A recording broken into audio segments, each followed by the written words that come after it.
Good evening and salutations, my YNR fans. Today's episode managed to impress me because it did something that I didn't expect. In about two or something years I've been watching this show off and on, it made me laugh. The goat story, okay? Just remember that. The goat story. So, you got, okay, first of all, you got Tucker talking to Jack, right? Can somebody please explain to me why is Tucker like this? Okay, Jack. What are you interrogating me about? What's what is this? Why we're talking about Ashley? Yeah, I'm interested in Ashley. I'm like, bro, I want to be interested in this man's posture. Why are you? I'm assuming this is an LA thing. So can somebody please tell me why he why are you sitting down like that? I literally wrote it in my notes because I was just like, this actually made sense to someone. And what I liked about this scene of Jack interrogating, let's be honest, that's what it was. Interrogating Tucker about Ashley, um, and about Diane and the connection to Diane, is that he reminded me of the old Jack. I saw clips on one of the episodes where like he had a scene with Diane and he was like, "Oh, well, it's a good thing that mustache took you off my hands or whatever." Like the way he was talking to Diane, just so like she was dirt or whatever. Like, dude, it was a dick. I actually like that version of Jack. I like that version of Jack. And seeing him today, like just being sarcastic and just straight to the point, no nonsense. I was like, is this my imagination, or did we get a little bit of '90s Jack in there? Like, are you guys doing this just for me? Because I know I complained a couple of times, but oh, okay, all right. Jack more or less always comes across, from what I've seen, as just somewhat Mr. Rogers. So it's nice seeing this version. And of course, Diane was hanging out. And, at this point, Tucker didn't deny his connection to Diane. So Jack came over. I mean, Jack was like, "Hey, Diane, why don't you take a seat?" Got up, pulled the chair for her, being a gentleman. And in reality, no, she was in the hot seat. So he's asking her a bunch of questions, and she looks him right in the face, like, "Hey, I didn't know him. I don't have any connection to him or anything like that." She literally lied to his face.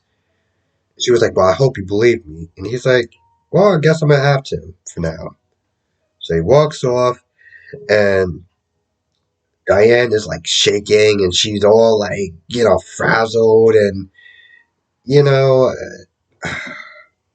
Tucker's like, he's teasing her or whatever. He's like, "Oh, you did a great job," and you lied right to his face. And she's like, "Oh, I want more distance between us." And that's when Tucker's like, "Yeah, that's not gonna happen." Like, oh, it seems like he's changing the deal.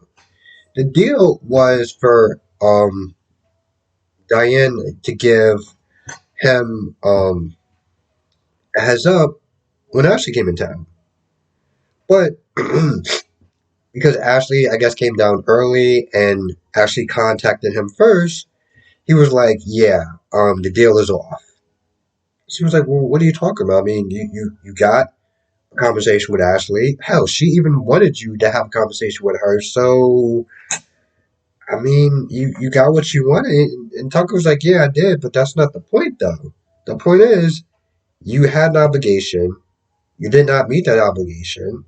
So, you still owe me." And of course, he talks about the goat, about the lawnmower, the lawnmower guy and the goat. And like I said, I laughed. That was funny, and I think it's just a way um, that Trevor delivered that line that just made it work. Because I feel like maybe if anyone else would have did that, if they would have had that level of attitude, it wouldn't have worked. So I give him a hell of lot of credits for actually making that scene work.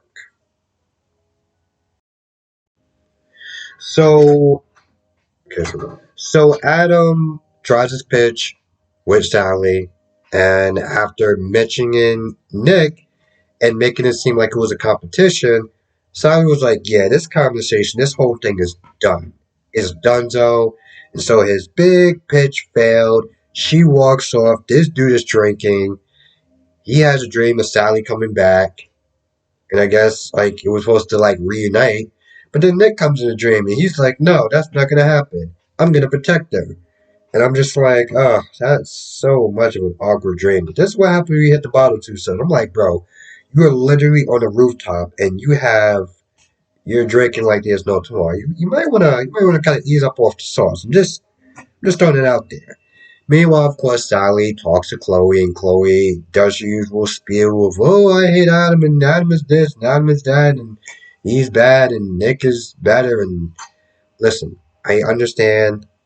I say it sarcastically, but I understand why Chloe's upset with Adam. I get that. But I feel like sometimes after a while, it just becomes a broken record. I've even when I go on IG, on their fan site or whatever, their official site.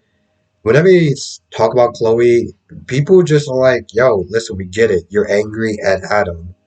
Every time we sit there and hear the same thing over and over and over and over and over again, it's just like, you're exhausting to sit there and listen to.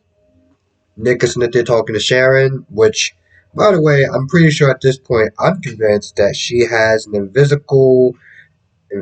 Wow. Okay, it's so time for me to go to sleep. Let's try that again. And no, I'm not sitting there and re-recording this. She has an invisible. I actually said invisible. Okay, cool. She has an invisible chain. She's like chained to Crimson Light at this point. I'm convinced. Okay. Anyway, she gives Nick some advice, or at the very least, listens to. They talk about Faith briefly, just in case people forgot who Faith was. And then they talk about Sally. At first, she's surprised, but then she takes about a conversation she had with Sally, and they talk about Adam, and she's just there to sit there and listen to him. Really, that's what it really comes down to. It's not really like super sage advice, but she just is there to listen. Now, at some point, Sally texts Nick. They meet up at Crimson Light. She talks about her time with Adam and how, he set her up and everything like that. And then, it gets to the point, I don't remember which one said it, but somebody was like, yeah, now it's getting messy. So maybe we should sit there and pull the plug on this before it gets any worse. I'm sitting there thinking like, okay, that's a rhetorical question, right? Like they're gonna hug and kiss and be like, nah, we're not gonna do that. But they actually hug, like, all right, we're just gonna sit there and just take a break and chill. Yep, they're doing this love triangle thing. I said this in my I don't know what the hell that was. They said that. I mean, I said that in my B&B review. How much I don't like love triangles. I don't like love triangles because I feel like it gives that one person way too much power over two people. I just don't like it. But I saw the preview, so they're doing this, and I guess it should be interesting to see exactly how far they're gonna go and where this whole thing is going to lead. And people sit there asking me when I was doing my live stream. It was like, who are you rooting for? Now, again, I don't really do love triangles, but if I had to sit there and I don't know, I guess pick a character, I'll go with Nick. I have nothing truly against Adam. It's just there's something about him that I'm not fully on board with. I don't know exactly what it is. I'm not fully on board with him. With Nick, uh, I don't know. Maybe I like his. There's something about his personality that works for me. Like the whole stoic thing, where he can be funny, He can be charming at times, you know. I don't know. It's something about his personality that works for me. But yeah, if I had to sit there and just throw my hat into the ring, I would sit there and say Nick. And then again, just keep in mind, I'm literally not as familiar with the show as in the history with these two characters as far as well, pretty much everyone else is. Also, Sharon did sit there and say there was a pattern between those two, which I also found kind of funny. And it's almost like you would sit there and think that like she would be kind of like not offended, but like, bro, what are you doing? You two keep going after the same woman over and over again. You don't find anything wrong with that? Like, think you need like a psychiatrist, somebody other than Sharon, that they could probably see outside of Crimson Lights? I'm just saying. I'm sitting there looking at my notes. I'm like, there's no Brooke in this show. I mean, technically she's in this. Oh crap! I got the wrong notes. Um, Later on, Tucker does go and meet up with what's her name again? Hold on. Later meets up with Audrey, and Audrey's they talk about how Nate is one of the moles. They talk about it there. Well, pretty much Tucker's like, he thinks that the mystery buyer is Victoria. He also wants to take over the company. And I'm just like, bro, you literally just lied to your son's face. You looked your son in the eyes and you swear on Dominic's life. When you start doing things like that, you gotta wonder, how do you sleep? I mean, granted, the dude's probably rich, so he just, sleeps on his money. I'm like, bro, you just literally sweared on your grandson's life. What the hell? Like, dude, really? You said the question, oh, is Victoria going to be as formidable as Victor? I'm like, well, listen, Victor, we all know how Victor is. And, I'm like, all I'll sit there and say is don't sleep on Victoria, okay? I don't even like her. I don't even like her, but, I feel like if I had to sit there and guess, Victoria is Victor's favorite child, and I don't know. I feel like in a lot of ways, Victoria wanted to probably be a lot like her father. So again, don't sleep on her. Now Jack got home. He did talk to Tracy about the connection or the theory that Diane and Tucker are connected, Phyllis and Nikki and everything like that. And Tracy's like, listen, just sleep on it, because I feel like Jack doesn't want to believe that Diane is lying to her. So I feel like not to go along to get along, but they've been doing really well, and I feel like Jack is torn. Like I feel like there's something deep down inside. He knows that Diane is lying to his face. He doesn't want to believe it. Like he doesn't want to sit there. I feel like he is hoping with every fiber in his body that it's a lie. It's just a coincidence. Um, he doesn't want to sit there and believe it. So until he gets some more proof, he's just gonna continue to be cold grandparents and stuff like that. I feel like that's about it. Now, my only other thing is that it was so weird to see Audrey come in literally damn near, I don't know, 5 minutes before the show ended. But if you really think about it, Diane came in there like 15 minutes into the show.